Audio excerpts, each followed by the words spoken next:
서점이 미어터지는 불금을 꿈꾸는 책 팟캐스트 금요일 책에 빠지다 지금 시작합니다.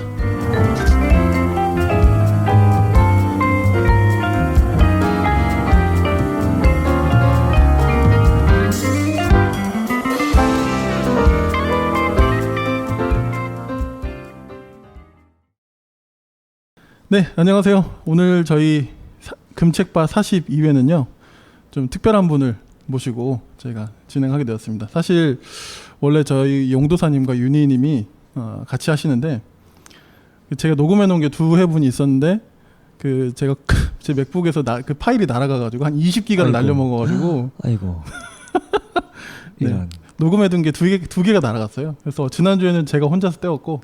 와, 그럼 이 사실을 용도사와 윤희가 알고 있습니까? 알고 있죠. 네. 아직 소개 안 했는데 저희 게스트 분이 튀어나오셨어요. 네. 네. 아무튼 그래서 지난주엔 제가 떼었고 오늘은 좀 특별한 손님을 모시고 오늘 저희 진행하게 되었습니다. 네. 이런 기회에 또 이렇게 인사드리게 되네요. 네, 소개 한번 해주시죠. 네, 안녕하세요. 예, 최경환입니다. 네, 이렇게 다 가명을 하는데 저는 실명으로 하네요. 뭐 저기 가명 쓰시겠습니까? 이제 와서 아니 뭐 편집하면 되니까. 네, 그냥 갈게요. 네. 제가 네. 그 최경환님 나오셨고요. 네. 그 인문학 앤 신학연구소 에라스무스에서 네. 최근 활동하고 계시는 예. 네. 우리 연구원님이라고 해야 됩니까? 어떻게 해야 됩니까? 네, 뭐 불과 며칠 전까지만 해도 네네. 아카데미에서 연구원으로 있었는데, 네, 모 아카데미에서. 네. 근데 지금은 내 친구? 잠깐 제 이름이 나갔는데 삐 처리하겠다. 네. 네. 그랬구나. 미안. 지금은 어쨌든 자유인으로 네네. 이렇게 있습니다. 당분간 애들 보면서 집에서 책 읽으면서 쉬고 있습니다.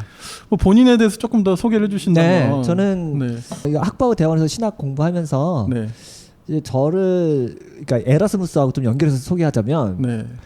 제가 이렇게 대학에서 공부하거나 대학원에서 공부할 때는 그렇게 학교 공부에 관심이 없고 괜히 이렇게 밖에서 돌아다니면서 요즘도 이렇게 강연이나 혹은 뭐 특강 이런 게 많잖아요. 그렇죠. 그런 걸 이렇게 기웃기웃 거렸어요. 그러다가 이제 한번 발을 훅 담궈가지고 나 이거 한번 본격적으로 해봐야겠다라고 하면서 제가 기학연이라든가 혹은 뭐 예전에 GSF 모임 이런 게 있었거든요. 그러니까 대학원생들이 세미나하는 모임. 그런데 막 전전긍긍하면서 막 여러 가지 공부를 많이 했었거든요. 그렇게 하면서 이제 아카데미라든가 연구소 이런데 이제 기웃거리면서 공부하는 걸 좋아해가지고 뭐 어쩌지 하다 보니까 간사도 하게 되고 연구원도 하게 되고 뭐 기획도 하고 이렇게 무료봉사도 하고 막 그렇게 했었죠. 네. 그 말인즉슨 약간 야인의 에너지, 그 DNA가 있다. 왜냐면 학교에서 가르치는 거는 뭐 정형화되고 좀 정답을 정해놓고 하는데 밖에서는 마음대로 얘기할 수 있으니까 그게 좀 편하고 좋더라고요. 하여튼 그래서 그런 데서 이제 그러니까 연구원 활동도 했고 뭐 기획도 하고 하면서 하고 있습니다. 저희 사실 팟캐스트는 기독교인들만 듣지는 않고 그냥 이제 책을 매개로 이제 여러 계층의 분들에게 그냥 보편적으로 좀 그렇게 다가가는 팟캐스트인데요. 그래도 저희 팟캐스트 이렇게 해보면 신학 관련 서적이 조회수가 꽤 높아요.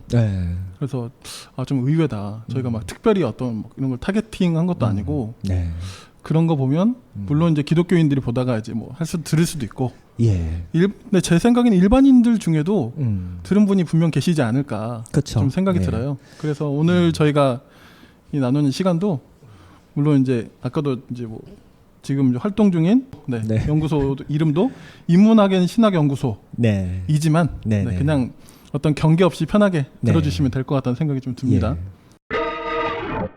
이거 에라스무스 이거 어떻게 시작하게 되셨어요? 제가 조금 전에 얘기했지만 이렇게 대학원 다니면서 공부하는데 의외로 그 기독교인이면서 일반 전공하는 사람들이 많잖아요. 그러니까 대학원 가면 당연히 이제 여러 가지 신학만 공부하는 사람이 있는 건 아니니까 다양하게 전공하는데 어쨌든 자기 정체성이 이렇게 두 가지 형성되면은 학생으로서 정체성하고 이제 기독교인 종교라는 정체성이 만나면은 이걸 어떻게 조화를 일으켜야 되나 고민을 많이 하게 되거든요.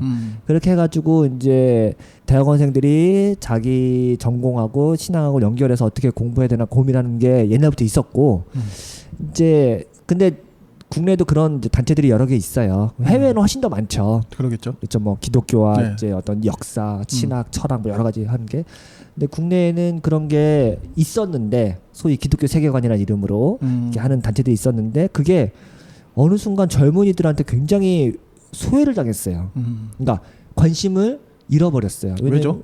왜냐면은 기존에 하는 방식이 기독교적인 관점으로 역사하기, 기독교적인 관점으로 철학하기, 기독교적인 관점으로 무슨 문학하기 이래버리면은 정답이 뻔히 정해진 거잖아요. 답정너. 네. 그거는 사실은 하다 보면은 사회학을 전공하고 철학을 공부하고 문학을 공부하다 보면 이게 아닌데 싶을 때가 정말 많거든요.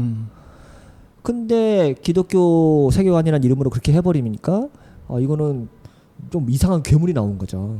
그러니까 이런 방식으로는 안 되겠다라고 하는 자성의 목소리가 많이 나왔고 근데 기존에 옛날 80년대에 그렇게 기독교 세계관 세례받았던 교수님들 그런 분들은 굉장히 이제 답을 정해놓고 하다 보니까 젊은 세대들이 너무 이제 소외를 당했던 것 같아요. 제 느낌상. 또 그러다 보니 또 시대 정신에도 좀 뒤처지게 되고. 맞아요. 네, 그런 전혀 뭐 맥락하고 상관없는 생겼죠. 얘기를 많이 하게 되는 것 같고.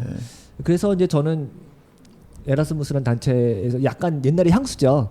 옛날 같은 방식 말고 좀 새로운 방식으로 철학하고 인문학하고 신학을 연결해 볼 수는 없을까. 때로는 인문학의 눈으로 신학을 비판하기도 하고 기독교를 까기도 하고 동시에 그러면서도 기독교 신앙과 이런 것이 어떻게 관계가 있는지를 같이 이제 정직하게 공부해 보자. 결과는 어떻게 나올지 모르지만 약간 결과는 열어놓고 같이 공부해 보면 좋겠다라는 생각에서 했고 가장 먼저는 그냥 같이 공부하고 싶어서 한 것 같아요. 네. 함께하는 분들이 좀 뭐 많이 계시나요? 지금 아직 시작한 지 얼마 안 되긴 했는데. 그렇죠. 얼마 안 되긴 했는데 옛날에도 같이 공부했던 친구들 모아서 우리 하자 했는데 조금 제가 이제 아까도 잠깐 말씀드렸지만 제가 하나 좀 독특하게 생각하는 건 이 모임이 이 모임은 회원들이 돈을 내고 돈을 내고 자기가 돈을 내고 같이 공부하는 거예요. 네, 저도 아까 살짝 소개를 봤는데 연구회원 모집 써 있는 거예요. 그래서 그러면 이제 그 요강이 있나 봤더니 회비를 내야 되고 앞으로는요. 돈을 내고 배우고 돈을 받고 가르치잖아요. 요즘에는 그게 바뀔 때가 올 거예요. 사실 이미 그런 조짐이 좀 있죠. 돈을 내고 가르치고 뭐 트레바리 같은 그런 층들도 좀 돈을 받고 배우는 시대. 왜냐하면은 지금 가르치려는 사람이 너무 많아요. 그렇지. 다 자기만 하고 싶어 하거든요. 근데 앞으로는 그런 사람이 너무 많아서 오히려 돈 내고 가르쳐 이렇게 할 때가 올 거예요. 마치 자기 손자 자랑하는 할머니들 돈 내고 자랑하러 가잖아요. 똑같아요. 그렇죠. 지금은 오히려 가르치려는 사람이 많고 자기 목소리 하고 싶은 많은데 저는 그렇게 생각해요. 공부하는 사람들이 자기 돈 내고 자기 논문 발표하라고 해요. 듣는 사람은 돈 받고 배우는 거예요. 왜냐면은 이걸 하려고 했던 제 궁극적인 이유는 대학원에서 공부하는데 진작에 공부 안 하거든요. 진짜로. 그래서 내가 열심히 글을 썼어. 논문을 썼어. 그럼 열심히 듣고 같이 정말 진지하게 같이 논평도 해주고 토론도 하고 이런 분위기를 기대하고 대학원에 갔는데 아니죠. 사실. 그게 아닌 거예요. 그냥 코스죠, 코스. 그러니까 좀 진지하게 공부하고 싶다. 그러니까 내가 내 돈 내고 내 논문 발표할 테니까 여러분들 진지하게 듣고 진지하게 리스판스 해주세요. 뭐 뭔가 좀 이렇게 진지한 공부 분위기를 하고 싶은 거예요. 그래서 돈 내고 논문 발표하세요. 그럼 진지하게 듣고 진지하게 성심성의껏 반응해 주겠습니다. 그걸 한번 해보고 싶었거든요. 실제로 해보시니까 집중도나 이런 게 좀 다른가요? 그럼요. 그리고 의외로 논문 발표하면 돈을 줘야 되는데 오늘 돈을 내라고 하니까 이게 참 역발상인데. 역발상이죠. 그리고 저희는 이제 굉장히 어디 이제 기고를 하면은 10만 원씩 받을 원고를 저희가 다 무료로 다 달라고 하거든요. 원고 다 이렇게 받아가지고 그 원고 되게 좋아요. 원고가. 근데 그거를 이제 무료로 다 해서 자기가 발표하실 기회 주는 거죠. 근데 의외로 다들 적극적으로 참여해주시고 재밌게 하고 있어요. 그러니까 사실 뭔가에 딱 몰입하고 자기가 진짜 하고 싶은 걸 맞아요. 하는 그 자리가 소중한 거죠, 그렇죠? 우리가 어느 단체에 후원하거나 혹은 어느 단체에 뭐 뭔가를 기부할 때는 내 돈 내면서 시간 쏟잖아요. 그렇죠. 그게 좋다고 생각하고 가치가 있다고 생각하면 하게 돼 있는 거거든요. 저는 그런 거를 같이 공부하는 모임을 그렇게 하고 싶었던 거죠. 이름을 왜 에라스무스라고 하셨어요? 네, 뭐 생뚱맞게 옛날 사람 그 중세의 종교개혁 인물 중에 한 명인데 에라스무스는 약간 상징적인데 당시 뭐 루터도 있고 칼빈도 있고 뭐 쯔빙글도 있고 많이 있었거든요. 근데 그런 사람들은 다 자기가 갖고 있는 입장에서 뭔가를 바꾸려고 했던 사람이에요. 근데 에라스무스는 독특하게 기독교 신학도 잡고 일반 인문학도 잡고 르네상스 인문주의도 잡았던 거예요. 이거를 물론 조화시키려고 노란했지만 각자의 길을 가게 그냥 냅뒀던 거예요. 네.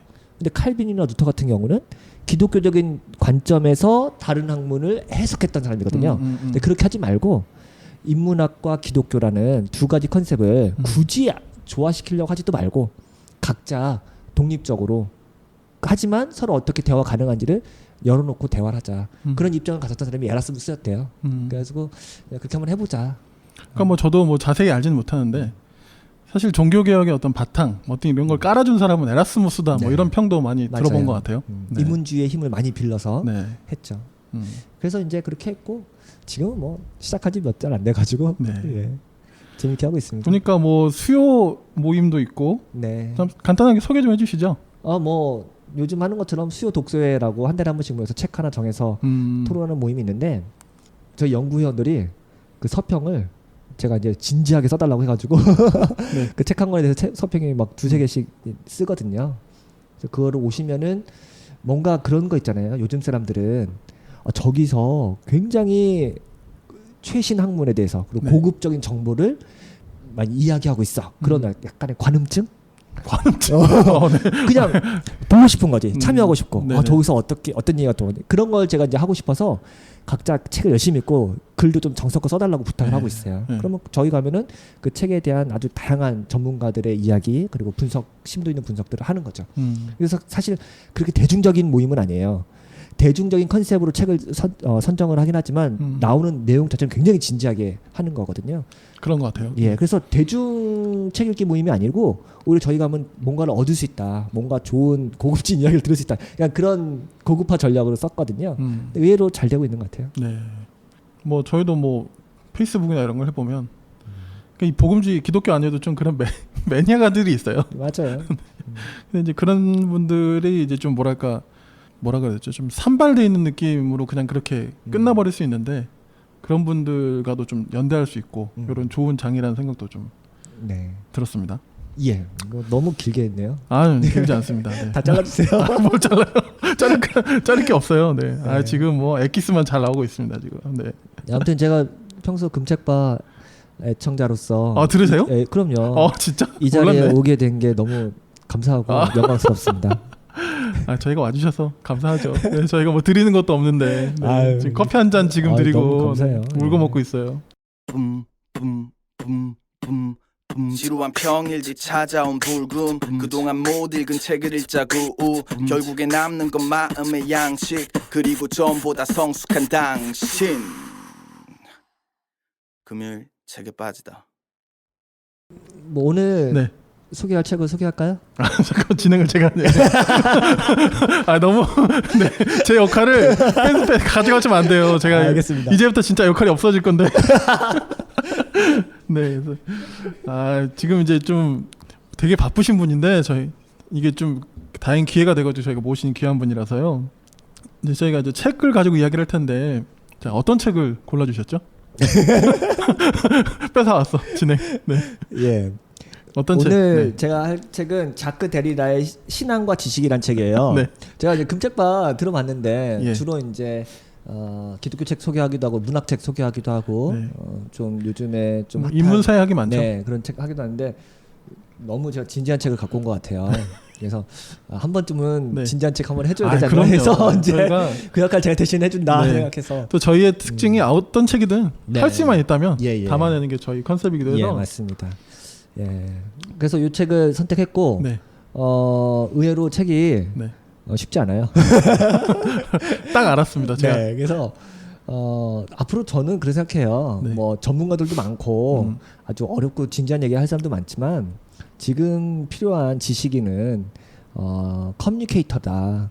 그러니까 전문적인 내용을 쉽게 잘 전달하는 그런 능력이 필요하다고 생각하는데 저는 그런 부분에 관심이 많고 저도 약간 그런 쪽에 활동을 하고 싶어요.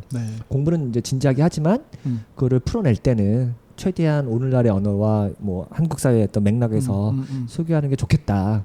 쉬운 부분 쉽게 이렇게 전달하는 거 이게 되게 중요한 지식인의 역할이라고 생각해서 책은 어려운 건 골랐지만 또 오늘 책 소개는 좀 간단하게 쉽게 한번 해보도록 노력하겠습니다. 근데 되게 명료하게 지금 이 취지를 이야기해 주셨지만 생각보다 우리나라에 그럴 능력을 가진 또 그런 영역에 있는 분들이 맞아요. 않죠. 왜냐면은 지금 그 대중 강연 시대 네. 뭐 세바시도 그렇지만 뭐 TV에도 뭐 명사 특강 이런 게 되게 많잖아요. 요즘에 그 강연하는 게 이제 그런 대중 강연자들이 이중에서 욕을 먹고 있는데 한편으로는 뭐 유명한 석학들이 와서 얘기하기도 하지만 그런 사람들은 아무래도 좀 대중적인 어떤 눈높이가 잘 안 맞는 경우가 있잖아요. 자기 이야기 하는 거죠. 예, 그죠. 되게 어려운 얘기를 한다든가 또 공감능이 좀 떨어지면은 그런데 물론 그걸 잘하는 사람도 있긴 하지만 근데 또 이제 아주 대중적인 어떤 강연자들은 학자들한테 욕을 먹기도 쉽죠. 뭘 알면서 네가 떠드냐? 네가 지금 학계의 논리도 제대로 모르면서 좀 이상한 정보를 전달하고 있다 이렇게. 그렇죠. 네. 그러니까 그런 어떤 적절한 선을 지키는 게 참 쉽지가 않은 것 같아요. 물론 저한테도 해당되는 얘기있지만 자크 데리다 전공자가 제가 소개드리면 저 얼마나 욕을 하겠어요. 저는 데리다에 잘 알지도 못하는데 이 책 한 권 읽고 얘기하는 건데 하지만 그럼에도 고전이나 어려운 책이라고 해서 전문가만 읽을 필요는 없는 거잖아요. 그렇죠. 누구나 다 읽고 자기 남들 소개할 수 있는 거니까 그런 부분에서 정보를 왜곡하지 않는 한도 내에서 이야기를 한다면은 그런 부분이 또 오늘날의 지식인들이 할 역할이 아닌가 생각을 해요. 네. 뭐 이런 취지를 저희가 밑바탕에 깔고 오늘 그러면 자크 데리다의 신앙과 지식에 대해서 함께 좀 이야기해 보도록 하겠습니다. 일단 그 자크 데리다에 대해서 좀 소개해 주시겠어요? 제가 이름은 엄청 많이 듣는데 그쵸? 정작 이 사람이 뭘 이야기하는지는 솔직히 잘 모르겠더라고요. 우리나라에서 그 아주 대중적인 지식인으로서 또 철학자로서 유명한 사람들 특히 뭐 포스트 모더니즘 혹은 뭐 프랑스 철학 뭐 이런 거 할 때 많이 언급되는 사람 중에 하나가 뭐 푸코, 뭐 사르트르 아니면은 뭐 자크 데리다 이런 사람들이 있고 굉장히 유명하거든요. 이름은 한 번씩 다 들어봤습니다. 엄청 많이 들었어요. 네 맞습니다. 특히 자크 데리다는 더 많이 알려진 게 뭐 해체주의, 뭐 포스트 모더니즘 뭐 이런 걸로 많이 알려졌을 것 같아요. 이 사람은 뭐 프랑스 철학자고 출신은 제가 알기로는 그 알제리, 알제리에서 태어났다고 그러더라고요. 그래서 이제 유대인으로서 그 정체성을 갖고 있고 그러면서도 이제 철학을 했던 사람이고 사실 뭐 철학계에 반항하죠. 왜냐면은 정규 그래요? 대학에서 막 가리키는 유명한 석학이 아니라 이 사람 역시도 굉장히 이제 정규 대학에서 소화하지 못할 만한 아주 철학적이지 않은 내용들을 막 그러니까 기존의 철학을 막 까는 이야기를 많이 하다 보니까 오히려 굉장히 변방아로서 하지만 너무 유명해진 그러니까 사실은 뭐 루이비통이 된 푸코 이런 책 제목처럼 프랑스의 어떤 굉장히 핫한 철학자들을 미국에서 이제 굉장히 상품화 많이 했거든요. 그래서 이제 자크 데리다가 유명해진 이유도 이런 그 철학적 내용을 굉장히 상품화된 거죠. 그 몇 가지 그 타이틀로 아까 말했듯이 해체주의라든가 혹은 뭐 포스트 모더니즘이라든가 뭐 이런 것들로 막 해가지고 많이 소개가 됐고 국내에도 이제 소개가 많이 됐고 아마 대중적으로 많이 알려진 것 같아요. 하지만 뭐 자크 데리다 책 읽어보신 분들은 알겠지만 너무 이상한 말이 많고 그렇더라고요. 한글 같지가 않아요. 그 번역자분이 이분도 이렇게 이야기하셨고 제가 자료를 좀 찾아보니까 번역하시는 분들이 엄청 괴로워한다고 이 책을 그런 이야기도 좀 본 것 같아요. 그래서 이제 자크 데리다 같은 경우 조금 소개를 하면은 처음에는 이제 뭐 현상학이라든가 언어 철학 이런 걸로 시작을 해서 뭐 해체주의 뭐 이런 거 얘기 많이 했고 포스트 구조주의, 뭐 구조주의, 포스트 구조주의 이런 거 뭐 그러니까 60년대 이후 70년대 굉장히 핫한 그런 지식인 중에 한 명으로 시작을 했는데 참 재밌죠. 이분이 이제 보통 이제 후기라고 하는데 자기 인생 말년에 가면은 윤리학이라든가 종교라든가 다시 이런 것들에 굉장히 관심을 많이 갖고 그런 것들에 대한 이야기를 많이 했어요. 그러니까 이게 참 아이러니한 게 처음에는 로고스 중심주의를 막 비판하고 그러니까 초기에는 그리고 막 기독교 굉장히 안티적이고 그 기존의 어떤 체계라든가 종교는 굉장히 비판적이었던 사람 그래서 파괴주의자다, 해체주의자다 그러니까 기독교 적대적이다 뭐 이런 식의 어떤 기독교계에서는 그렇게 이단화 혹은 뭐 굉장히 반기독교적인 철학자 이렇게 이제 이미지가 많이 붙여졌고 니체의 적자 뭐 이런 얘기도 듣고 막 실제로도 했다고. 이제 그런 역할을 많이 했고 그런데 이 사람은 말년에 가니까 다시 이제 굉장히 이제 종교적인 거에 관심을 많이 갖고 그런 것들을 소개하는 역할을 하니까 이 뭐야 다시 돌아온 거야 이런 얘기도 하고 그래서 이제 데리다 어떤 분위기에 힘입어서 종교적인 것이 다시 귀환했다. Return to the religion이라는 분위기. 야, 종교적인 게 다시 이런 철학계 다시 회귀하는 거야. 막 이런 철학계 분위기가 굉장히 이제 붐이 올라왔는데 그때 한몫했던 철학자기도 하죠. 그럼 이 책은 약간 좀 후기에 쓰여진 책인 예. 건 거죠? 대놓고 이제 이런 신앙이란 타이틀, 종교란 타이틀을 대놓고 한 거니까 이런 책이 많지 않거든요. 데이터가. 근데 이걸 직접적으로 했으니까 굉장히 이제 핫한 책인 거죠.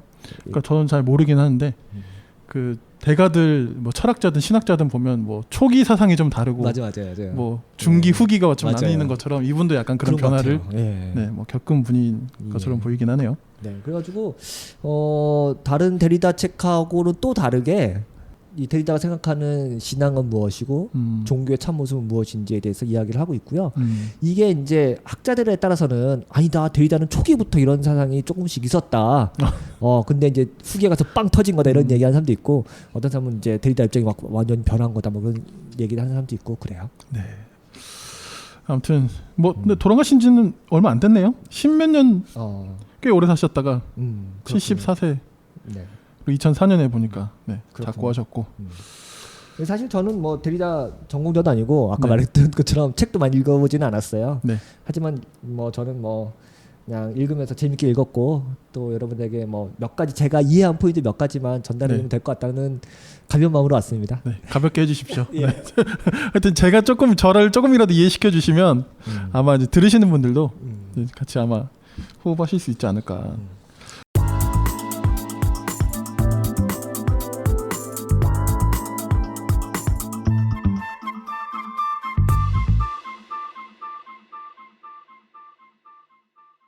일단 그러면 이 신앙과 지식에 있어서 그 몇 가지 포인트라고 해주셨는데 좀 일단, 소개해 주실까요? 책의 구성을 간단하게 말씀드리면 구성. 이 책이 이제 두 개로 돼 있는데, 그러니까 신앙과 지식이라는 그 내용의 논문이 길게 있고요.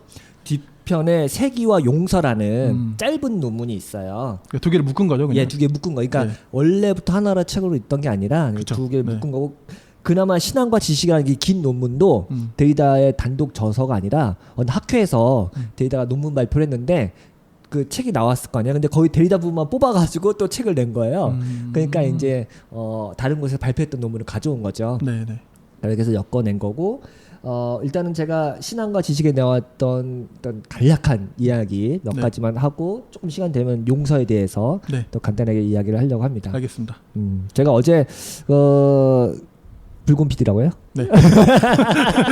네, 좀 이상하죠? 붉은 PD한테 이제 제가 이제 책 내용 간단히 정리한 걸 보내줬었는데, 읽어보셨어요? 읽어보긴 했습니다. 네. 읽어보긴 했는데 그 약간 그런 느낌 있잖아요. 내가 한글을 읽고 있는데 다른 언어를 접하는 느낌. 맞죠. 그러니까 결국 이 프랑스 철학자들이 욕을 많이 먹는 것 중에 하나가 이게 문학이냐 철학이냐 이런 얘기도 많이 해요. 왜냐면 미국에 있는 철학자들이 철학이란 거는 명료하고 논리적이고 연역적으로 딱딱딱 증명이 되는 합리적인 사고에 대해서 합리적으로 풀어나가는 게 철학인데, 읽으면은 문학 작품 같기도 하고 말 언어가 굉장히 추상적이고 되게 이제 낯선 용어들 많이 사용하거든요. 저도 기억나는 게 그 이 번역하신 분이 그 자기 번역에 대한 이야기를 하면서 시를 번역하는 느낌과 흡사하다 이런 이야기를 하시더라고요. 그러니까 여기도 보면 종교는 뭐냐, 사막 안에 사막이다 뭐 이런 얘기도 하고 프랑스 철학자들 보면은 뭐 틈을 사유한다, 뭐 공간의 빈 곳을 뚫어간다 뭐 이런 얘기도 하고, 뭐 홈페인 곳 뭐 이런 거 뭐 아주 이상한 용어들 많이 사용해요. 그러니까 이런 것들이 이제 결국은 구조주의라고 하는, 우리가 구조주의라고 얘기하면은 보통 이미지가 잘 짜여진 스트럭처라는 생각하기 좋잖아요. 그런 느낌이죠. 그렇죠. 관계가 딱딱딱 정해져 있고 대응하는 그런 관계. 근데 후기 구조주의는 이 뭔가 우리가 생각했던 합리성이라든가 세계에 대한 구조가 뭔가 삐그덕거리고 거기에 어떤 구멍이 난 것 같고 거기에 틈이 나오고 이런 것들을 이제 사유하는 게 후기 구조주의잖아요. 그런 식으로 메타포를 사용하는 거죠. 근데 이분은 똑같게 종교도 그런 거다. 종교도 인간과 하나님, 인간과 세계, 이 관계가 기존에 갖고 있었던 우리의 종교적 관념 넘어서 뭔가 삐그덕거리고 그것을 가능하게 하는 어떤 공간, 빈틈이다 뭐 이런 식으로 막 현란하게 막 수사적인 표현을 막 사용해요. 그 말은 뭐냐면은 결국 종교라는 거는 우리가 기대할 수 없고 예상할 수 없고 예측 불가능한 방식으로 임하는 어떤 것라고 이야기하는 거야. 결국 이거는 우리가 이게 뭐야? 깜짝 놀래잖아요. 네. 그런 현상이 바로 종교가 들어올 수 있는 틈을 만들어준다는 거예요. 그러니까 전혀 예측하지 못하는 것, 전혀 기대할 수 없는 것. 그러니까 불현듯 낯설게 어느 순간에 갑자기 나타나는 것. 어쩌면 이게 계시거든요. 그러네. 계시라는 거는 뭐야? 그래서 그렇지. 요즘 현대 철학자들은 그 감탄, 그리고 경외, 놀람 이런 단어를 많이 사용해요. 이게 바로 종교의 어떤 근원적인 체험이다. 뭐 그럴 수 있죠. 그러니까 철학도 좀 그렇게 진화하나 봐요. 그런가 봐요. 그래서 이제 되게 낯선 거. 그래서 여기 나온 게 전적 타자 얘기, 뭐 타자 얘기 요즘 얘기 많이 하니까 그 타자란 건 뭐냐? 전혀 예측 못했던 외계인인 거야. 내가 듣도 보도 못했던 한 번도 경험하지 못했던 대상을 내가 마주하는 거야. 그때 놀래죠. 이게 뭐지? 그렇죠. 하는 거잖아요. 그 순간이 바로 종교적인 것이라고 하는 것이 우리를 체험하게 하는 아주 근원적인 사건이다라고 얘기를 하는 거죠. 네. 그래서 뭐 이거는 조금 딴 얘기지만 괜찮습니다. 리차드 컨이라고 하는 학자가 쓴 책 제목이 이방인 신 괴물. 이게 책 제목이에요. 네. 그래서 스트레인저, 갓, 몬스터. 이게 다 똑같다는 거죠. 이게 잘 생각해 보면 이방인 신 괴물. 괴물을 우리가 정말 우리 이 세상에서 없는 상상의 거잖아요. 스트레인저, 낯선 사람. 혹은 오늘날 제주도에 오는 난민들. 전혀 피부색도 다르고 예멘 나라? 예멘. 네. 모르잖아요. 그렇지. 어떤 나라인지 어떤 사람인지 전혀 모르는 낯선 사람이란 말이에요. 그러니까 일단 두렵죠. 괴물처럼 두려운 존재죠. 근데 신도 그렇다는 거예요. 신이 우리에게 다가올 때는 마치 두렵다는 거죠. 이제 이따가도 얘기했지만 아브라함을 부르신 하나님. 하나님 아브라함아 얘기하잖아요. 근데 뭐 보이진 않아. 그치. 근데 어디서 목소리는 들려. 근데 되게 낯선 거죠. 그러니까 사실 보이지 않는데 목소리만 들리면은 사람이 겁이 나거든요. 네. 이게 뭐지? 근데 갑자기 생뚱맞게 자기 아들을 바치라고요. 이건 더 생뚱맞은 거잖아요. 이제 그런 어떤 우리 일상에서 경험하지 못하고 아니 이런 수가 있나? 우리의 상식과 윤리와 도덕을 넘어서는 명령을 내리는 하나님. 그때 이제 인간이 멘붕이 오잖아요. 근데 그때 마주치게 되는 그 초월적인 경험이라는 게 어쩌면 종교 혹은 우리의 계시 체험의 어떤 사건이라는 거고 그런 방식으로 우리가 다가오는 타자, 이방인, 괴물, 신 이런 것들이 어쩌면 사막 안에서 사막을 만나는 경험이다. 사막이란 거는 뭐 주위에 아무것도 보이지 않는 그런 곳에서 다시 또 그것을 가능하게 만드는 사막이라는 거죠. 그러니까 우리가 잡을 수 없고 파악할 수 없고 그렇기 때문에 두렵고 예측 불가능한 거죠. 이제 이런 방식으로 종교를 사유하자 이런 얘기가 이 책의 핵심입니다. 그러면 그런 토대에서의 하나님의 이해는 가능한 건가요, 이게? 그렇죠. 그래서 이거를 부정신학이라고 해요. 우리가 전통적으로 하나님은 신은 전지전능하다. 그분은 무소부재하다. 네네네네. 뭐 이렇게 하나님은 사랑이다. 하나님은 정의입니다. 하나님은 뭐 인자하신 분들 이렇게 막 데피니션 하잖아요. 정의라잖아요. 그쵸. 그런 방식으로 하는 신은 신이 아니라는 거예요. 부정신학은 뭐냐? 하나님은 인간과 같지 않습니다. 하나님은 인간처럼 유한하지 않습니다. 오모하지 않다. 네, 이렇게. 오모하지 않다. 하지만은 뭐라고 규정할 수는 없는 거예요. 하나님은 인간처럼 유한하지 않기 때문에 무한하다. 무한하다고 말 안 하는 거예요.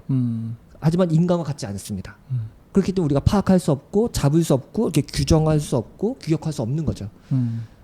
그런 하나님 계속해서 우리가 잡으려고 하면은 잡히지 않는 계속 우리가 사유로 이렇게 틀을 만들려고 하는데 거기에 포섭되지 않는 그런 방식으로 계속 뒤로 물러나는 하나님. 네, 그런 게 어쩌면 종교의 가장 근원적인 거 아니냐. 네, 그렇게 얘기하는 게 이제 데리다의 종교에 대한 이야기고 그런 것들이 오히려 오늘날의 우리에게 타자에 대한 감수성을 더 예민하게 만들어주고 말 그대로 타자 자체가 신이 될 수 있는 그런 하나의 경계선이란 거죠. 그러니까 예전 같았으면 그렇기 때문에 신이 그냥 부정되고 그냥 신은 없다 뭐 이런 식으로 그냥 그쵸. 그것도 또 하나의 명제처럼 그렇게 돼버렸는데 그것조차도 이제 좀 한 발 물러서고 맞아요. 또 신이 그러니까 없다고 증명할 수 없기 때문에 또 신을 향해서 오히려 한 발짝 더 나가게 되는 신이 그런 느낌이네요. 없다는 느낌은 좀 철저한 근대성에서 자 봐라 과학을 다 증명해봤더니 연구해봤더니 신이 없더라 그런 게 어딨냐 천사는 없더라 딱 못을 박았다면은 도킨스 같은 애들이 네. 이제 뭐 이런 얘기 아니더라. 네. 그런 잘 짜여진 과학의 구조 안에서도 인간의 합리성 안에서도 틈이 있더라. 구멍이 있더라. 근데 그거는 우리가 뭐라고 규정하기 참 애매한데 그런 틈과 구멍을 통해서 우리가 알지 못한 또 다른 우리의 보이는 현전 너머에 또 현전이 있더라. 이런 것들을 사용하는데 그거를 신이라고 이름하진 않지만 그런 것들을 가능하게 또 다른 세계의 열림이 있다고 이야기를 하는 거죠. 네. 이제 그런 것들이 참 재미있게 다가오는 것 같아요. 그래서 이제 이 책에 보면은 종교는 뭐냐 대답하는 거다. 대답한다는 건 아까 제가 얘기했지만 목소리가 어디서 들려와요. 응답하는 거야. 아 예, 저 여기 있습니다. 이렇게 얘기하는 거죠. 그러니까 구약 성경의 예언자들이 그랬고 아브라함이 그랬고 모세가 그랬죠. 여호와가 어딘지 모르는데 부르는데 그걸 응답하는 거. 응답한다는 거는 뭐냐? 책임을 진다는 거라고 이야기를 해요. 종교의 핵심은 대답하는 거, 책임지는 거. 왜냐면 어디선가 목소리가 들려오면은 호소를 하는 거 나한테. 나 여기 있는데 좀 도와주실래요? 뭐 나 여기 있는데 일로 와볼래? 너 나 여기인데 여기 좀 봐줄래? 하면은 아 예 대답하고 가보는 거죠. 가보면 거기서 어떤 일이 벌어지고 있고 거기에서 내가 어떻게 반응을 하고 책임을 진다. 이게 바로 종교의 핵심이다고 이야기하는데 이런 부분은 이제 뭐 레비나스라는 철학자가 타자는 늘 나에게 목소리로 호소하고 있다. 나를 살려주세요. 그래서 나의 어떤 그 주체라는 것은 스스로 만들어지는 게 아니라 타자의 말에 응답할 때 비로소 내가 되는 거다. 이런 이야기를 많이 하죠. 그래서 타자의 윤리, 뭐 타자의 철학 이런 것들이 지금 요즘 많이 이야기되고 있는 거죠. 옛날 그 신학의 조직 신학의 막 신론 이런 거 하시는 분들이 들으면 약간 그렇죠. 좀 빡칠 만한 이야기도 하겠네요. 예, 네. 예. 그래서 또 이제 그 모세의 부름 이야기도 참 그 떨기나무에서 여호와가 모세의 부르는 그렇죠. 되게 건데, 상징적인. 예, 상징적인데 그 여호와가 불러서 갔더니 여호와는 안 보이고 그렇지. 불타는 떨기나무만 보이고 또 뭐 엘리야 이야기도 비슷한데 엘리야가 이제 동굴 속에 가서 이제 하나님을 만나려고 했는데 뭐 온갖 뭐 폭풍도 치고 바람도 불고 막 강력한 그 신적인 임재를 체험하려고 했는데 하나님 안 계시잖아요. 근데 이제 뭐 미세한 그 떨리는 음성 가운데 뭐 하나님이 맞아. 말씀하셨다 이런 거 이런 것들은 굉장히 상징적인 그 구약 성경의 이야기거든요. 하나님은 뭐 대단한 어떤 그 현상 가운데 있는 게 아니라 마치 뭐 딱 가봤는데 불러서 갔는데 없어. 이게 뭐 현존과 부재 약간 변칙법 같기도 하고 네. 이런 것들로 이제 데리다는 종교의 본질을 설명하는 거죠. 네. 좀 재밌는데요. 네. 되게 전 사실 이게 좀 기독교 계통에서 이렇게 많이 일을 해온 사람이긴 한데 물론 제가 뭐 이렇게 코스를 밟아서 조직 신학이나 이런 걸 공부한 사람은 아니지만 확실히 그런 것보다는 좀 저는 이런 쪽에 더 약간 맞나? 저도 약간 그런 생각이 들고 신론 이런 거 들으면 막 너무 따분해가지고 좀 그게 나쁘다 이런 게 아니고 네. 전 좀 힘들었거든요. 결국 오늘날 시대에 완전히 세속화되고 뭐 옛날 중세 같으면은 천둥이 치면은 하나님이 뭐 노예셨나 보다 뭐 한다든가 아니면 내가 주일날 교회를 빼먹었는데 월요일날 뭐 넘어져가지고 무릎합이 깨졌어. 하나님 벌 주셨나 보다. 그러니까. 이렇게 뭐 이렇게 하면 좋겠는데 요즘 그렇지 않잖아요. 멀쩡하잖아요. 그럼요. 그러니까 결국은 그리스도인이든 비그리스도인이든 누구든지 지금은 무신론의 시대를 살아가고 있거든요. 세속화된 세계죠. 그 천사들이 우리와 함께한다고 생각해서 그 중세하고 다르잖아요. 그렇죠. 완전히 이제 세속화돼 버려서 완전 일상 삶을 살아가고 우리는 인과 법칙이라든가 자연의 법칙이라든가 과학을 갖고 살아가든 누구나 다. 뭐 일요일날 잠깐 예배 드릴 때는 좀 신비 경험하는지 모르겠지만 일상생활은 똑같거든요. 그렇죠. 근데 그런 사회 속에서 우리가 완전 세속화된 사회 속에서 우리가 신적 체험, 신의 경험은 뭘까라는 거를 고민하는 거죠. 근데 이런 것들을 고민하는 많은 종교 철학자들 혹은 일반 철학자들 혹은 신학자들이 고민하는 거죠. 그런 것 중에 하나가 아까 얘기했듯이 우리가 미처 예상하지 못했던 곳에서 깜짝 놀라는 체험. 근데 그 중에 하나 감사거든요. 감사. 네. 근데 감사라는 거는 예측하지 못했을 때 감사하게 되거든요. 그러네요. 그렇죠. 선물이 똑같아요. 나한테 그렇지, 왜? 그렇지. 그래서 주고받으면은 그런 이제 물물교환이 된 거고, 그잖아요. 내가 이거 나 오늘 밥 사니까 나 다음에 밥 사. 이거면 이제 이거는 거래지. 거래가 한 거죠. 네. 그 자본주의 사회에서 교환을 한 거죠. 근데 그게 아닌데 갑자기 생뚱맞게 내가 모르는 사람이 나한테 선물을 준다든가, 이게 뭐야? 그런 경험. 놀라는 경험이잖아요. 근데 그런 경험이 이런 세속 사회에서 없는 게 아니라는 거예요. 갑자기 순간 쭈삣하는 순간. 그게 이제 굉장한 경험인데 그런 경험이 이제 이따가도 얘기했지만 용서라든가 무조건적 용서 아니면은 선물의 경험 혹은 감탄의 경험. 우와 이럴 수가 있나? 이런 거죠. 세상에 이런 일이처럼. 근데 그게 뭐 대단히 기적적인 순간이 아니라 우리 일상에서 일어날 수 있는 거죠. 그렇죠. 네, 그래서 이제 이 자연세계가 인과법칙으로 돌아가고 혹은 교환을 해서 돌아가는데 가끔 그게 깨지는 순간이 있거든요. 이거 되게 낯선 곳에서 하나님의 향기를 느끼는 거죠. 이거 되게 감사하다. 내가 한 게 없는데 이렇게 해주네. 이런 경험. 이거 목사님들이 간증 많이 하는 건데. 아침에 일어났더니 집 앞에 뭐 300만 원짜리 돈 붕대 있었다든가 뭐. 이런 간증 있잖아. 네, 옛날에 엄청 많았죠. 그렇죠. 기도했더니 하나님께서 뭐 낯선 사람한테서 뭐 돈 받았다 이런 거. 그 낯선 사람이 주면 그 신고해야 되는데. 네. 그러니까 반납해야 되는데. 네. 그 성경에 말한 것처럼 오른손이 하는 일을 왼손이 모르게 하라. 네. 이게 딱 사실은 이 시대에서 하나님의 흔적을 발견할 수 있는 하나의 단초거든요. 선물이라는 게 단초. 예, 네. 하나님의 흔적인 거야. 신의 흔적. 데리다라든가 후설이 얘기하는 것 중에 하나인데 전혀 예측하지 못했던 곳에서 내가 다른 사람한테 도움을 받아. 그리고 갚을 길이 없어. 왜냐면 모르는 사람이 날 줬으니까 누군지를 알아야 내가 갚을 거 아니에요. 근데 그게 전혀 몰라. 근데 일방적으로 내가 수혜를 받은 거야. 그때 놀라는 거죠. 이게 왜지?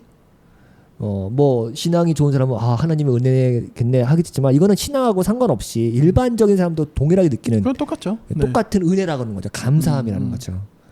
이게 이제 데리다 같은 경우는 그거야말로 가장 기독교적인 거 아니냐. 가장 우리가 아직 죄인 되었을 때 하나님께서 우리를 사랑하시면서 우리를 구원하셨다라고 하는 그 성경 말씀이 딱 그거잖아요. 우린 그냥 하나님 몰라.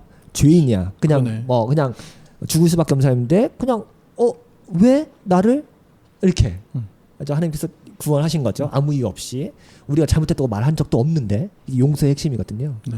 그러니까 이런 경험은 우리 세속 사회에서도 불가능한 건 아니다. 하지만 굉장히 불가능하죠. 그런 케이스는 많지 않으니까. 그렇잖아요. 내가 뭐 아무 이유 없이 드문 일은 아니죠. 예. 이게 드문 일이죠. 그러니까 말이 헷갈리죠. 그치, 드문 일이죠. 드문이죠. 흔하진 않죠. 흔하지 않아요. 하지만 없는 것도 아니야. 그렇지. 그래서 이제 이런 것들을 이제 데리다는 불가능한 가능성. 자, 그게 가능하니 요즘 자본주의 사회에서 불가능하지만 하지만 그런 것들이 이제 이 논리를 깨는 거죠. 그래서 데리다가 자본주의 어떤 시장 경제를 비판하는 것 중에 하나예요. 선물의 경제. 이게 뭐야? 갑자기 뭐 원래는 교환을 해야 되고 혹은 거래가 있어야 되는데 그게 아니라 갑자기 누가 선물을 했어. 이게 증여라는 거거든요. 그냥 주는 거예요. 이게 되게 생뚱맞네. 근데 그게 이 교환 흐름을 깨트리는 것 중에 하나인 거예요. 그리고 이게 사람을 바꿔요. 이 종교라는 게 회심의 경험이 중요하잖아요. 근데 이 세속 사회에서 이런 선물의 경험을 하면은 사람이 회심한다는 거예요. 이게 인생이 바뀌는. 나는 진짜 개망나니처럼 살았는데 이게 나한테 왜 이런 호의를 베풀지? 장발장. 네. 그러면 사람이 바뀌겠어요, 안 바뀌겠어요? 그렇죠. 이게 뭔가 좀 이상하거든. 이제 사실 종교 체험들 대부분은 그런 어떤 메커니즘이 그렇죠. 작동을 하고 그런 용서의 경험이 되는 거죠. 그래서 이제 이런 것들이 세속 사회에서 굉장히 종교적인 흔적이다. 근데 그건 따져가 보면은 아브라함 종교, 그러니까 구약 성경에 이런 흔적이 되게 많다. 이런 얘기를 하는 거죠. 근데 이런 게 이제 세속적인 버전에 의하면은 우리 이런 것들 얘기를 하는 거죠. 그래서 시원하게 철학자들이 그 어린이에 대한 이야기를 많이 하거든요. 어린이요? 어린이, 꼬마애. 네네. 그 제가 이제 페이북에 글도 쓴 것도 있는데 어린이야말로 이런 신적 경험을 할 수 있는 가장 그 예민한 존재 중에 하나다. 그래서 이제 약간 인디안 신화라든가 북유럽 신화에도 어린이 모티프가 다 있어요. 네. 여자라든가 어린이 아이들이 이제 초월을 경험하는 채널이 되는 거예요. 왜냐면 제가 이제 뭐 얘기했지만 어린이들은 선물 받는 거를 값게다 생각 안 하거든. 그렇죠. 그때는 아빠가 선물해 주는 거 값게다 생각해요? 안 하거든. 당연한 거거든. 네. 그리고 아빠가 선물하면 우와 놀래 잘 깜짝깜짝 놀래고 막 즐거워하고 기뻐할 줄 아는 거죠. 네. 그런 어떤 수용성. 그러니까 계시를 수용하는 능력이 탁월하다는 거죠. 그리고 용서도 잘하고 지들끼리 대판 싸웠다가도 바로 그렇지. 그냥 용서하거든. 그리고 그게 뭐 대단한 게 아니고 그냥 아주 이게 사실은 어른이 되면은 뭐든지 다 교환 관계잖아요. 아까 좀 내가 이거 공짜로 얻으면 참 미안하잖아. 나중에 뭐라도 한다 해줘야지. 이게 어떻게 그냥 맨입 싹 싸도 뭔가 좀 찜찜하고 예, 그렇죠. 좀 친하지 않은 관계면 또 찜찜해버리고 그쵸. 막. 그러니까 뭐든지 저녁 한번 먹죠. 그러면 뭐가 있는 거잖아. 그냥 먹지 않잖아. 뭐 부탁하려는 게 있겠나 이렇게 하잖아요. 그러니까 뭐든지 다 이제 계산하게 돼 있거든요. 근데 어린이는 그런 게 아니라서. 네. 그래서 이제 그런 얘기를 많이 니체도 그렇고 보네포도 그렇고 인간의 미래는 어린이와 같은 사람이 이제 종교 수용성이 있기 때문에 그 인간의 미래상으로서 어린이를 제시를 해요. 사실 예수님도 뭐 맞아요. 어린아이 같은 사람이 그쵸. 하나님 나라가 가까워진다 뭐 그런 얘기 하셨으니까요. 뭐 역시 뭐 대가들은 서로 통하네요. 네, 맞아요. 이런 방식으로 종교라는 것이 우리 일상성을 깨트리고 예기치 못한 곳에서 맞닥뜨리게 되는 어떤 경험들 이런 것들을 이야기하는 거고 그런 것이야말로 종교가 가질 수 있는. 그래서 데리다가 신앙과 지식에서 이제 뒷부분에 보면은 그런 얘기를 해요. 우리가 종교에 대해서 예측할 수 있고 하나님의 사랑은 이런 것이야. 그리고 우린 이렇게 해야만 해. 라고 하는 당위라든가 어떤 기대들 이런 걸 계속해서 깨트리는 방식으로 이게 왜 기독교 이래야 돼? 이럴 수 있어 하나님이? 계속 우리의 고정관념을 깨트리는 방식으로 늘 새롭게 다가오는 그 사건 그게 바로 하나님에 대한 신에 대한 어떤 경험이다. 그렇기 때문에 계속 우리는 종교라는 틀을 새롭게 예측하지 못했던 방식으로 만나는 거죠. 옛날에 이제 해겔적인 방식은 해겔 네. 고난이 있기 때문에 부활이 있다. 죽음이 있기 때문에 하나님께서 부활시키는 이런 방식. 그러니까 고난이라든가 죽음은 부활을 위한 전 단계인 거잖아요. 이게 변증법이라고 하는 거죠. 그렇죠? 예수가 이 땅에 와서 고난 받고 부활하잖아요. 근데 이 방식은 우리 예측 가능하잖아요. 지금의 고난은 미래의 영광을 위한 거야. 혹은 미래의 어떤 소망을 위한 거라고 얘기를 하잖아요. 이게 아니라는 거예요. 전혀 이런 방식으로 예측 가능한 것 혹은 오늘의 고난이 내일의 밑거름이 된다 뭐 이런 식으로 하는 거는 종교가 아니라는 거죠. 사실 근데 우리 기독교의 메시지 대부분 그렇잖아요. 그쵸? 사실. 네. 오늘 좀 힘들어도 내일의 부활의 소망을 믿고 사는 게 기독교인들이고 하나님께서 이 고통을 알아주실까 뭐 이런 마음도 있고 다 있는데 그런 방식이 아니라는 거죠. 결국은 매번 새롭게 결코 반복되지 않는 방식으로 결국 예측될 수 없는 방식으로 늘 뜻밖의 이게 뭐야 이렇게 계속해서 새롭게 다가오는 사건 그런 것들이 종교를 늘 새롭게 만들어가고 갱신하기도 하고 바꿔가기도 하고 그러면서 계속해서 나아가게 하는 것이라고 얘기를 하죠. 그러면 이제 기독교 메시지가 이런 철학을 좀 반영을 한다면 좀 이 메시지가 그럼 어떻게 좀 달라지는 걸까요? 결국은 아까도 제가 잠깐 얘기했지만 우리가 예측할 수 없는 방식, 그러니까 교리라는 거는 결국은 신론으로부터 시작해서 종말론까지 성경을 통해서 기독교는 이런 거야. 오늘 하나님은 이런 분일 거야. 우리는 이렇게 행동해야 돼. 라고 하는 어떤 예측을 하고 어떤 대충의 이제 틀을 만들어주는 거잖아요. 네.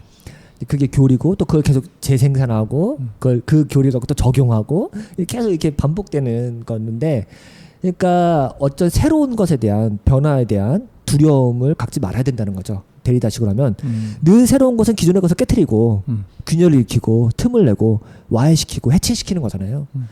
그런데 하나님은 늘 우리에게 새롭게 다가오고 새로운 모습으로 우리에게 다가오고 우리에게 새로운 것을 주입하는 분이라고 한다면 원래 기독교는 이러지 않았는데 이런 말을 할 수 없다는 거죠. 그러니까 뭐 장담은 못하나 어떤 식으로 우리에게 찾아올 은혜가 뭐 어떤 식으로 올지는 모르니 그렇죠.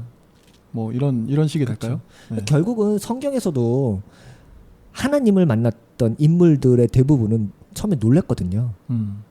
놀라고 당황스러웠죠. 그렇죠. 네. 그런 경험을 의도해야 되는 거죠. 근데 그게 이제 오늘날 같은 세속화 시대에는 어떤 방식으로 어떻게 말 그대로 작은 소자 하나에게 물 한 컵 준 게 나에게 한 거라고 하는 말씀도 어떻게 우리가 다가올지 모르는 거잖아요. 그러니까 그런 버전이 아마 마태복음 25장에 말했던 그 버전. 그게 이제 예수님께서 마지막 심판 날에 양과 염소를 가르는 기준으로 나온 말씀이거든요. 네네. 그러니까 그거는 굉장히 상징적이죠. 마지막 종말의 때 오늘날 같은 세속화 시대에 네가 어떻게 나를 만날 수 있는지 아니? 난 얼굴을 바꿔서 나타날 건데 그때는 뭐 어떤 방식일지 모르지만 그 낯선 사람에게 선을 베푼 것, 이제 그것이 바로 나에게 한 거라고 한 것은 오늘날 같은 세속화 시대에 저는 굉장히 주는 메시지가 강하다고 생각해요. 그 예멘 네.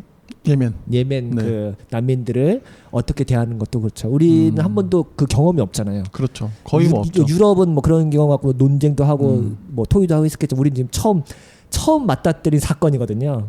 그러니까 그걸 어떻게 우리가 반응하느냐도 사실은 새로움에 대한 두려움과 동시에 새로움에 대한 어떤 반응이 되겠죠.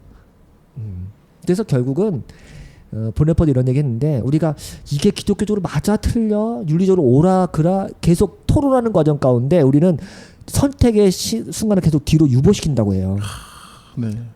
사실은 이제 공감이 됩니다. 예, 이론가들은 혹은 학자들은 이게 계속 논쟁할 거 아니에요. 근데 당장 지금 선택을 하고 결정을 내려야 될 순간인데 그걸 계속 유보하는 거죠. 그러면서 야 이게 옳으냐 토론을 하는 거죠. 기독교도 마찬가지거든요. 야, 이게 신학적으로 옳아 틀려 하나님의 뜻에 맞아 틀려 계속 토론하겠죠. 근데 그런 과정 중에서 사실은 우리는 중요한 순간에 선택을 미루게 되고 결국은 히틀러에게 동정표를 주게 돼 있어요. 독일의 그리스도인도 똑같았거든요. 무섭네요 좀. 예. 그래서 오히려 선택을 계속 우리는 해야 되는 순간에 계속 민기적거리게 되고 결국은 그게 악에 대한 승인을 하게 되죠. 그러니까 저는 이 이번 그 예멘 난민들 소식을 접하면서 약간 저는 어쨌든 믿는 종교가 제가 있는 종교가 지금 기독교니까 기독교가 또 다른 시험대에 올라온 느낌을 그쵸. 좀 받게 됐어요. 맞아요. 솔직히 뭐 지금 우리나라의 분위기로 봐서는 그런 극우적인 그런 마인드가 좀 더 기승을 부릴 것 같은데 여기에 기독교가 어떻게 대처하는지 그 난민들을 어떻게 수용하고 할지 좀 두려운 마음이 좀 앞섭니다. 맞아요. 네. 이런 부분이 쉽지 않은 부분이고 우리가 처음 경험하는 거고 앞으로는 이런 경험이 적지 않을 거 아니에요. 그러겠죠. 이제 북한도 그렇고 그렇지. 또 그걸 더 넘어서 이제 외국인들에 대한 수용 문제가 뭐 이미 우리는 음지화 작업을 많이 됐지만 또 이런 예멘 난민 같은 건 또 다른 사건이기 때문에 그런 부분에서는 예, 고민을 많이 하고 또 그런 부분에서 이런 난민에 대한 문제도 데리다가 얘기를 많이 했거든요. 그래서 이런 부분이 좀 도움이 될 수도 있을 것 같다는 생각이 들어요. 네. 어쨌든 저희가 데리다 이야기하면서 난민까지 이야기했습니다. 예.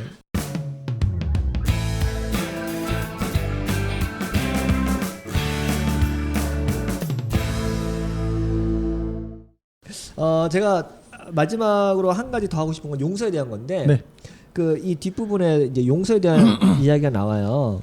네, 제가 아까도 얘기했지만 그 데리다가 조건적인 용서와 무조건적인 용서 두 가지를 대비해서 이야기를 하고 원래 기독교는 무조건적인 용서에 대한 어떤 원천을 갖고 있고 그 사상적 뿌리가 갖고 있다 이런 얘기를 하면서 기독교 얘기를 하거든요.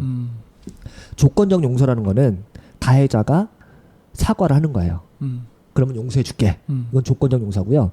무조건적 용서는 가해자가 아무런 반응을 안 보이는데 피해자가 그냥 용서해주는 거예요. 근데 무조건적 용서는 사실 말이 안 되잖아요. 그렇지. 네. 가해자는 그냥 자기 죄 뉘우치지도 않고 잘못했다고 말도 안 하는데 피해자가 용서해준다. 이거는 정의의 법칙에 위반되는 거죠.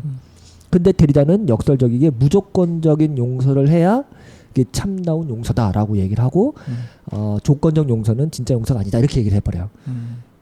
불가능한 거죠. 말이 안 되잖아요. 그래서 사실 이 책에도 용서 얘기하기 전에 얀켈레비치라고 하는 체코의 철학자를 빌어서 논의를 끌어오는데 얀켈레비치가 이제 용서라는 책에서 진짜 용서는 무조건적인 용서를 해야 그것이 참다운 용서라고 했다가 이 얀켈레비치가 그 다음 작품에서는 유태인을 학살한 그 독일인들의 어떤 것을 보면서 야 이거는 그럼 이걸 다 용서해야 돼? 라고 하는 거 약간 딜레마에 빠진 거예요. 아니 이거는 보편적인 인류에도 위반되고 유대인들에게도 할 짓이 아니다. 사과도 아닌데 무조건 어떻게 용서해 주냐. 이거는 무조건적인 용서가 참 좋긴 한데 사과를 안 하는 이런 인류에 반한 아주 반도덕적인 행위에 대해서는 반드시 사과를 해야 그때 용서가 가능한 거다 이런 식으로 이제 자기 입장을 바꿨거든요. 근데 그러면서 이제 데리다가 아니다 무조건 용서 무조건 맞다 이렇게 얘기를 하는 거죠. 그게 참 어려운 부분인 것 같아요. 근데 그렇게 데리다가 무조건적인 용서를 말한 이유는요. 가해자가 아 그래 내가 그때 잘못했어. 날 용서해줘. 라고 하면은 오케이 그래 그럼 내가 용서해줄게. 요것도 역시 거래라는 거예요. 교환을 했다는 거. 그리고 그 가해자는 이미 자기 입장을 철회했고 했기 때문에 그 이전과 사과한 이후는 완전 다른 사람이 된 거거든요. 용서라는 건 그래서 잘못한 사람을 용서해 주는 거잖아요. 그렇죠. 네. 그렇죠. 그러면은 이미 이 사람은 바뀐 사람이거든. 사과를 했으면 그 이전과는 다른 사람이에요. 근데 이 사람을 용서해 주는 건 말이 안 된다. 잘못한 사람을 용서해주는 게 용서 아니냐 뭐 이런 식으로 논리를 피는 거죠. 뭐 이게 뭐 말이 말장난 같기도 하긴 하지만 뭐 좀 그런 예. 근데 약간 데리다스럽지 않은 느낌도 좀 그래서 지금까지 설명해주신 그런 사람이 맞나 이런 생각도 그러니까 좀 들고 무조건적인 용서는 불가능한 거다. 네. 아니 사고라는데 어떻게 용서하지? 이런 것들을 불가능하지만 그렇게 하는 게 진짜 선물이란 거죠. 그런 맥락에서 그 기적이다. 이거는 인간으로서 불가능한 거다. 그래서 인간이 인간을 용서하는 게 가능하냐? 사과하지도 않았는데. 그래서 데리다가 흔히 사용하는 것 중에 하나는 우리가 선물이라든가 기적이라든가 혹은 신의 흔적이라든가 용서 같은 거는요. 정의를 넘어서는 거라고 얘기해요. 정의라는 건 교환이거든요. 그렇잖아요. 뭐 부모님이 원수하고 같은 해 아래 살 수 없잖아. 원수를 복수라는 게 사실은 정의거든요. 잘못된 게 아니라. 그렇죠. 근데 복수를 안 하는 거. 이건 정의를 넘어서는 어떤 무언가라고 얘기하는 거예요. 그래서 참 어렵죠. 맞는 말 같기도 한데 또 어떻게 생각해 보면 그게 뭐지? 그래서 저는 이게 실현 불가능하다고 생각하고. 그렇잖아요. 뻔히 피해자가 있는데 피해자한테 가해자가 사과를 했는데 용서라고 말할 수 없잖아요. 그건 말도 안 되는 거잖아요. 그래서 이 가해자가 철저하게 잘못한 것을 시인하고 인정하고 고백하고 그걸 공론화해가지고 다시는 이런 짓을 못하게 하는 게 우리 사회의 법이잖아요. 정의잖아요. 이게 너무 중요하잖아요. 근데 그거를 했을 때 사과하고 용서해야 되잖아요. 근데 이런 부분이 잘 작동 안 했기 때문에 우리 사회가 문제잖아요. 네. 그렇죠. 근데 데리다는 이걸 넘어서는 걸 얘기하는 거기 때문에 사실은 굉장히 우리한테 불편한 거죠. 그럼 본인은 좀 어떤 생각이신지? 저요? 네. 당연히 정의가 실현돼야 되죠. 나쁜 놈은 처벌 그런 것 받아야죠. 같긴 한데. 예. 네. 왜냐면은 그건 되게 중요한 거고요. 네. 근데 이제 데리다가 이런 식으로 얘기하는 것 중에 하나는 제가 이제 공감 가는 부분은 이런 거예요.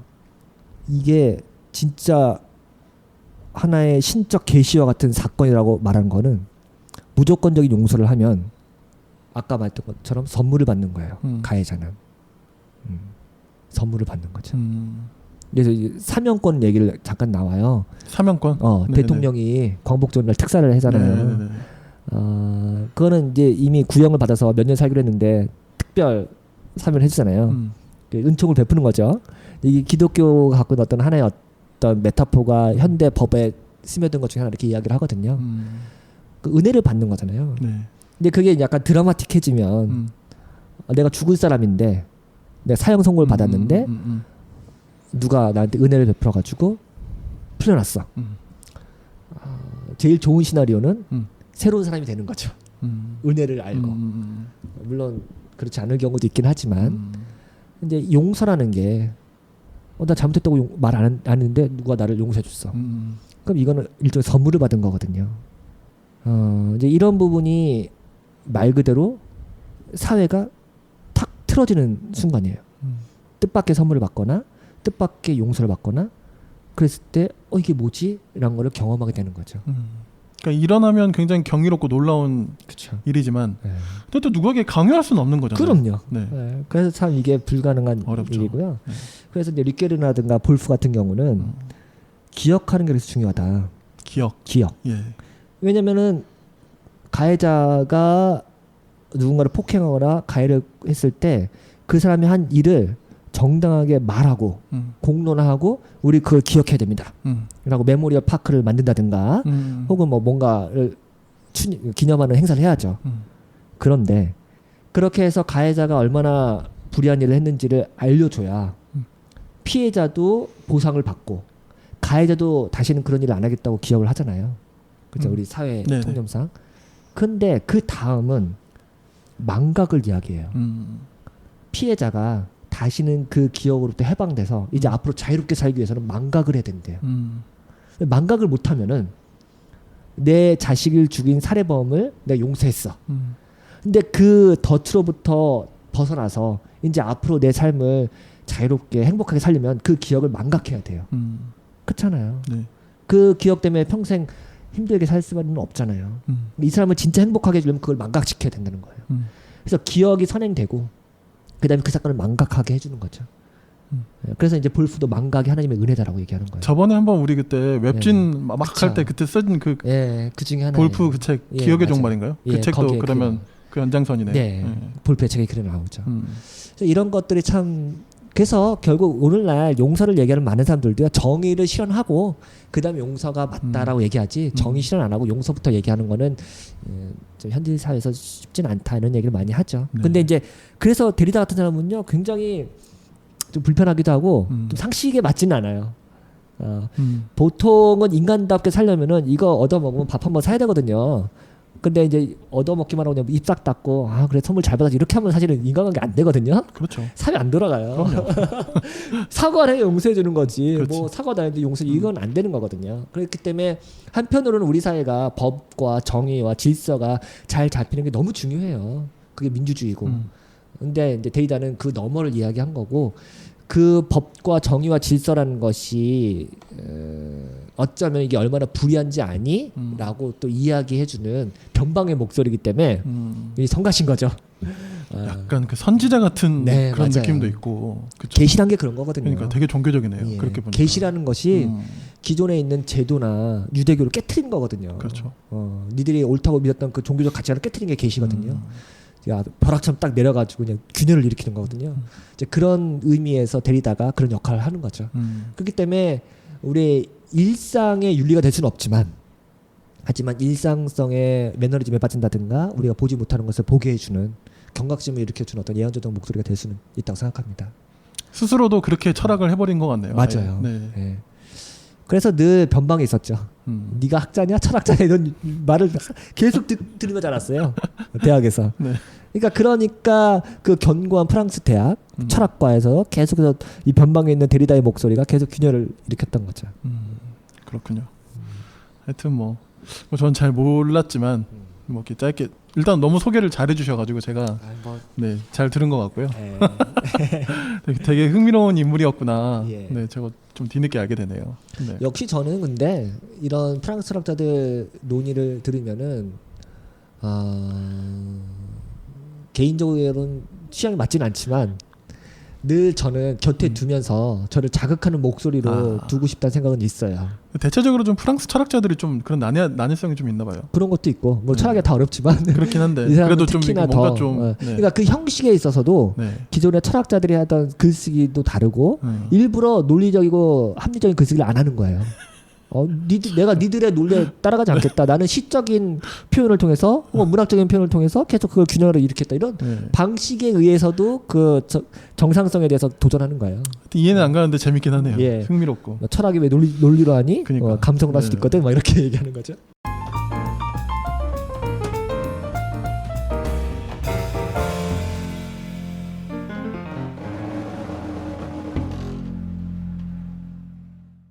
네. 오늘 벌써 1시간 정도 했네요. 네, 1시간 그러네요. 했네요. 네. 이제 오늘 이 신앙과 지식이라는 책을 통해서 자크 데리다를 좀 소개를 받았는데 좀 함께 읽을 만한 책이 있으면 좀 소개해 주시고 싶은 책 있어요? 뭐 꼭 데리다의 책이 아니더라도 뭐 이런 맥락이나 아니면 그냥 이런 걸 다 떠나서라도 그냥 어쨌든 뭐 철학적으로 인문학적으로 좀 요즘 특히 좀 주목하고 있는 책 이런 거 소개해 주셔도 됩니다. 그냥 아무 책이나 소개해달라는 얘기 같네요. 약간. 그렇죠. 예. 일단은 제가 아까도 얘기했지만 프랑스 철학자들의 책을 직접 읽는 거는 네. 굉장히 무모한 일이에요. 그렇죠. 가이드가 있어야겠어요. 예. 그래서 그러니까 직접 읽어도 되는 철학자들의 책이 있기도 한데 저 역시도 프랑스 철학자들 책은 뭐 몇 번 읽어도 잘 이해가 안 되더라고요. 그런 점에서 원전을 직접 읽는 게 가장 좋다고는 얘기는 하지만 예외는 있다 생각해요. 철학자들 책을 직접 읽는 거는 되게 괴로운 일이고, 그래서 이런 거는 해설서를 읽는 게 좋고, 뭐 옛날에 제가 읽었던 책 중에 하나인데 이택광 선생님께서 인문 좌파를 위한 이론 가이드 이런 책이 있어요. 네네. 그래서 이제 프랑스 철학이라든가 최근에 유행하는 철학자들을 쉽게 소개한 책이 있더라고요. 이제 그런 책들도 그냥 가볍게 읽으면 좋을 것 같고, 좋은 방식은 이런 인문학적 책 같은 경우는 같이 읽으면 너도 모르고 나도 모르고 서로 모르니까 위안을 얻을 수 있거든요. 이제 그런 효과도 있고 그런 걸 제가 추천드리고 싶고요. 에라스무스 같은데 오셔가지고 같이 읽기도 하고. 그렇죠. 같이 읽고 또 자기 이해하는 방식대로 소개하고 이야기하면은 뭐 하나 두 개 얻어 건질 게 있겠죠. 그래서 요즘 뭐 약간 철학은 허세용이 많은데 그렇잖아요. 뭐 내가 지제 간다, 뭐 아간배 난다, 막 이렇게 뭐 허세 부릴 수도 있겠지만 그거는 뭐 진짜 말 그대로 허세고 이 책을 통해서 내가 무슨 데리다의 어떤 핵심 사상을 파겠다 이런 거는 철학자들이나 그렇게 하라고 하고 우리가 읽어서 도움이 될 거는 자기가 원하는 부분만 뽑아서 이해하면 돼요. 그걸 욕할 것도 아니고 뭐라고 할 것도 아니라고 생각해요. 그렇죠. 철저하게 실용적으로 읽어야 될 필요가 있다. 실용적으로. 네, 실용적으로. 그래서 이 책 읽었는데 다 이해는 안 되는데 요 하나로 내가 이 단어, 이 문장은 되게 인상이 남더라. 그게 중요한 거죠. 저는 그렇게 생각해요. 네. 알겠습니다. 네, 오늘 저희 금책바 42회는 이 자크 데리다의 신앙가지식 책 가지고 이야기했는데 오늘 게스트로 저희 최경환 님께서 오늘 완전 오늘 나오셔가지고 저 혼자 얘기를 많이 했네요. 미안해요. 그럴 수밖에 없었어요. 이건 제가 뭐 아는 게 없기 때문에. 근데 그래도 어쨌든 이렇게 소개해 주셔가지고 어디 가면 저도 이제 약간 데리다 조금 아는 척 할 수 있지 않을까? 네, 생각도 들고 오늘 같이 해보신 좀 소감 한마디 해주시고 마무리해 주시면 좋겠습니다. 네. 앞으로 저는 책을 읽는 것도 중요한데 아까도 잠깐 얘기했지만 같이 읽고 사실 교양으로 책을 읽는 게 필요한 것 같아요. 우리가 뭐 대단하게 어떤 목적을 갖고 책 읽는 것 수도 있지만 우리가 문학책을 읽거나 소설을 읽거나 뭐 시집을 읽을 때도 그렇지만 우리가 쉬는 시간에 여가로 읽잖아요. 근데 이런 좀 약간 딱딱하고 어려운 책들도 같이 읽으면서 우리 삶을 좀 풍성하게 할 수 있는 그런 이야기거리 소스를 만들어낼 수 있다면 참 좋다는 생각이 들고 그런 의미에서 좀 어려운 책들도 가끔씩 같이 읽고 또 소개하고 이런 게 필요하다고 생각하고 이제는 대학이라든 어떤 정형화된 장소에서 어려운 막 책들이라든가 교과서 같은 책들을 막 소개하는 시대는 지났다고 생각해요. 모든 일반인들도 전공서적을 읽을 수 있고 저도 제 전공은 아니지만 사회학이나 정치학 책 그냥 틈틈이 읽거든요. 그냥 재미로 읽어요. 근데 지금은 그런 시대가 된 것 같아요. 더군다나 뭐 대학도 구조조정이 일어나고 이제 진짜 말 그대로 평생학습이라는 단어가 앞으로 저는 더 보편화될 것 같아요. 40대, 50대, 60대 이런 분들이 아카데미에 와서 같이 강의 듣거든요. 이런 분들이 뭐 그냥 말 그대로 자신의 어떤 교양을 쌓기 위해서 전공책도 읽고 막 어려운 책도 읽고 하는데 앞으로는 전 이게 더 가속화될 거라고 생각해요. 그러면 말 그대로 연령을 초월하고 뭐 자기 출신 배경이라든가 어떤 학력 이런 걸 다 초월해서 같이 즐겁게 책 읽고 토론하고 이야기하는 게 앞으로 더 활성화될 것 같고 그래야 된다고 생각해요. 저는 그게 대학 교육이 주지 않는 새로운 메리트고 어떤 장점이라고 생각하기 때문에 그런 모임이나 이런 게 확실하게 많이 됐으면 좋겠어요. 네. 또 앞으로 또 최경환 님도 또 앞으로 그런 영역에서 활동을 저도 할 테니까 지켜봐 주세요. 네. 또 시간 되시면 저희 금책바에도 한번 또 오십니까? 그럼 제가 불러주시면 제가 또 또 들으시는 분들도 좀 이렇게 호응을 좀 많이 해주시면 또 이렇게 한 번 더 나오실 수 있지 않겠습니까? 그래서 댓글도 좀 남겨주시고 댓글 요즘은 좀 남겨주시기 시작했어요. 그래도 감사하게도 네, 하여튼 오늘 이렇게 또 시간 내주셔가지고 저희 또 금책바에 찾아와 주셔서 감사드리고요. 또 오늘 또 좋은 책 소개해 주셔서 감사합니다. 감사합니다. 네, 수고하셨습니다. 감사합니다. 감사합니다. 네.